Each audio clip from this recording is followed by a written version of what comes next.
Miguel Gibergia, diputado de la Unión Cívica Radical, mantuvo días pasados una reunión con la gente del gremio de los azucareros. ¿Cuál es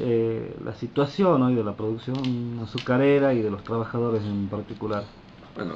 nosotros tuvimos una reunión a raíz de hablar a los mismos y explicarle cuáles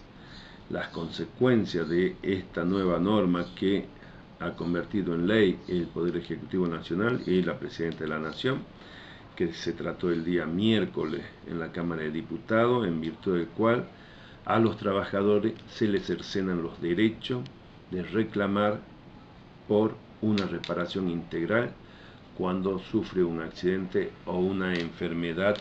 en su trabajo. Y esto que nosotros entendemos y creemos que al trabajador no se lo puede considerar ni tratar como si fuera una cosa más de la empresa, como si fuera un fierro más o una maquinaria más. El trabajador es un ser humano que tiene derechos, que tiene garantía de protección en su salud y en su vida. Y cuando sufre un daño, como cualquier ciudadano argentino,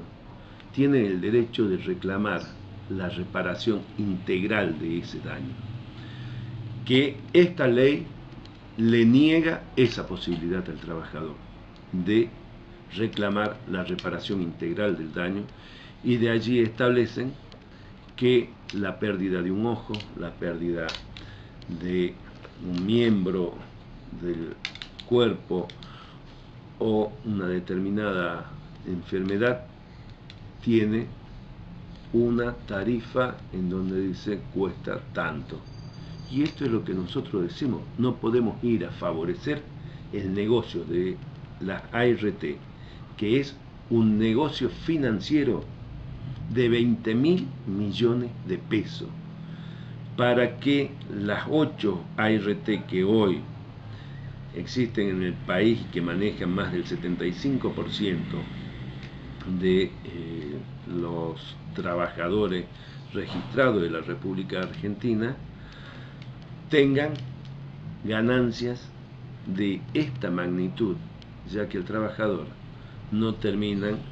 pagándole absolutamente nada. Y cuando nosotros decimos lo que se debe garantizar es la vida, es la salud del trabajador, creando condiciones objetivas en la empresa para que no ocurran los accidentes, o creando condiciones para que los trabajadores no sufran enfermedades laborales. Que esto también nos lleva a que cuando el trabajador quiere hacer este reclamo integral del daño que sufre, le plantea y le dice el Poder Ejecutivo y este gobierno de Cristina Kirchner, con todos los legisladores justicialistas, tenés que ir a litigar por la justicia civil, sacándolo de sus jueces naturales, que son los jueces del trabajo. Este sistema que había sido instaurado y había sido reconocido y derecho que le había otorgado el expresidente Juan Domingo Perón a los trabajadores, el fuero laboral, hoy este gobierno de Cristina Kirchner se lo quita a los trabajadores. El fuero laboral, en el caso de accidente o enfermedades, no tiene cómo ir a reclamar a ese fuero del trabajador. Lamentablemente creemos que acá se ha avasallado y se ha llevado por delante los derechos de los trabajadores en beneficio de un negocio de 20.000 millones de pesos de las aseguradoras de riesgo del trabajo. Bien, la aprobación de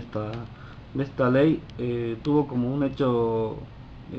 llamativo es el silencio de muchos sectores gremiales, de representantes de trabajadores. ¿Cuál cree que va a ser la respuesta de los trabajadores que pertenecen a esos gremios cuando la situación empiece a hacerse visible? Bueno, nosotros vimos la movilización el día que trataron la ley, en donde vallaron la Cámara de Diputados y el Congreso de la Nación, que los trabajadores de la CGT de Hugo Moyano y los trabajadores de la CTA establecieron de Micheli, establecieron una movilización para denunciar y para solicitar que no se sancionara tremendo engendro, y vimos cómo estos otros sectores, que son los mismos que constituyen hoy prácticamente la CGT Balcarce, que son los mismos que apoyaron esta misma ley en la época de Menem, son los mismos, y lógicamente que son los que no le interesa la defensa de los derechos de los trabajadores, sino ver cómo pueden ir ellos en todas estas negociaciones que llevan adelante con el Poder Ejecutivo. Entonces, cuando vemos quiénes son los actores y cuando vemos quiénes son los que apoyan, son los mismos que en la década del 90 sancionaron una ley de esta característica, hasta que vino la Suprema Corte de Justicia de la Nación y declaró inconstitucional esta norma. Está declarada inconstitucional por la Suprema Corte de Justicia de la Nación. Lamentablemente hoy, al sancionarse esta ley, los trabajadores van a tener que litigar hasta llegar a la Suprema Corte de Justicia de la Nación, y esto significa 5 a 10 años hasta que llegue la causa a la Suprema Corte de Justicia de la Nación y la misma se expida. Y en esto el trabajador que ha sufrido un accidente de trabajo, o los derechohabientes que han perdido a su esposo o a su padre y son chicos, se encuentran ante una situación de extorsión, porque al aceptar la regulación tarifada tienen que renunciar a toda otra acción judicial. Entonces esto es una extorsión lisa y llanamente que se hace en contra de los trabajadores, ¿no? Bien, otro tema importante que tiene que ver con una ley que se aprobaría mañana, que es la de presupuesto, tiene un punto en particular que tiene que ver con el presupuesto de la universidad. ¿Cuál es la visión? Bueno, en esto lamentablemente nosotros tenemos que, en el tema de las universidades, se ha reducido el beneficio de becas para estudiantes de escasos recursos en un 47%. Se redujo este beneficio, y lo único que nosotros planteamos que pudimos lograr es que la partida presupuestaria, que estaba en 196 millones de pesos para la Universidad Nacional de Jujuy, la lleváramos a 261.722.642 pesos. Y a eso también agregamos otra planilla por 400 millones de pesos, lo que se llama la planilla B de las universidades nacionales, por 400 millones de pesos para las mismas, a los fines de que las universidades puedan presentar proyectos y programas para acceder a estos 400 millones de pesos. Esto es lo que nosotros, como integrantes de la Comisión de Presupuesto y Hacienda, logramos que sean incluidas en las partidas presupuestarias de la Nación, ¿no? Bien, por último, y yendo a un tema que involucró a la Unión Cívica Radical, la Corte Suprema dictó un aval para el procesamiento de la dirigente Milagro Sala. ¿Cree que esto demuestra un poco la independencia de la justicia? Esto demuestra la independencia de la justicia y la razonabilidad cuando formulamos la denuncia penal. El senador Morales, el auditor de la Nación, Alejandro Nieva, y quien les habla, que formulamos la denuncia penal, y en donde esta señora decía de que ella no estaba procesada, que no tenía ningún procesamiento, en donde llevó adelante una gran campaña mediática. Hoy la Suprema Corte de Justicia, en donde tenemos jueces que responden a los mandatos de la Constitución Nacional, le dijo: usted está procesada, usted debe ir a juicio oral y público, y esperemos que en esto la justicia penal de la provincia de Jujuy y el gobernador Fellner tomen el ejemplo de la Suprema Corte de Justicia, que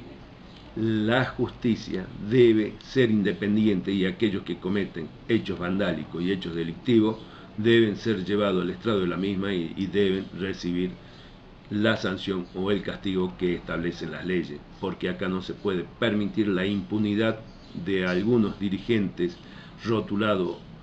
sociales, como Milagro Sala, de hacer y deshacer en la provincia cualquier hecho de violencia sin que tenga consecuencias. Lamentablemente,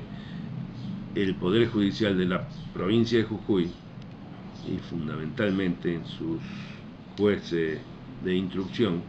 tendrían que tomar este ejemplo, pero también sería importante que el gobernador Fellner tomara el ejemplo que en la Argentina no hay impunidad, y esto se reflejara también en la provincia de Jujuy, que no hay impunidad para los violentos, ¿no? Bien, finalizando, ¿qué observación o qué apreciación puede hacer respecto a la situación de la fragata Libertad que todavía sigue en vigencia? Bueno, nosotros, a través de un proyecto que yo he presentado, hemos pedido la interpelación del ministro Puricelli y del ministro Timerman, porque lo que hicieron, conociendo y teniendo todos los informes, no podemos nosotros quedarnos en los discursos que hace la Presidenta de la Nación, que no tienen absolutamente nada que ver en la protección y en la defensa del buque insignia de la Armada Argentina. Nosotros tenemos la obligación de recuperar, y acá queremos saber toda la verdad, qué es lo que han hecho, en dónde han estado, cuáles han sido las medidas y por qué se llevó adelante este viaje, y de esta manera, sabiendo y teniendo plena conciencia y conocimiento de lo que iba a ocurrir. Porque esto nosotros sabemos que vino insinuado por el secretario Moreno, y de allí, lógicamente, que cambiaron todo el itinerario de la fragata Libertad y pasamos este bochorno y este papelón, y hoy los vemos a los señores como si en la Argentina no hubiese pasado nada, y los responsables, los culpables, por ahí falta que digan que han sido el grupo Clarín, cuando los responsables de planificar y de llevar adelante el itinerario del viaje de la fragata Libertad, el buque insignia de la Armada Argentina, no podemos nosotros quedarnos en estos discursos retóricos que hace la Presidenta y que de defensa del interés nacional no tienen absolutamente nada, porque terminan llevando y entregando estas fragatas a los fondos buitre, que lógicamente en cualquier gobierno hubiese sido un escándalo, y acá pareciera que no ha ocurrido nada, ¿no? Muchísimas gracias.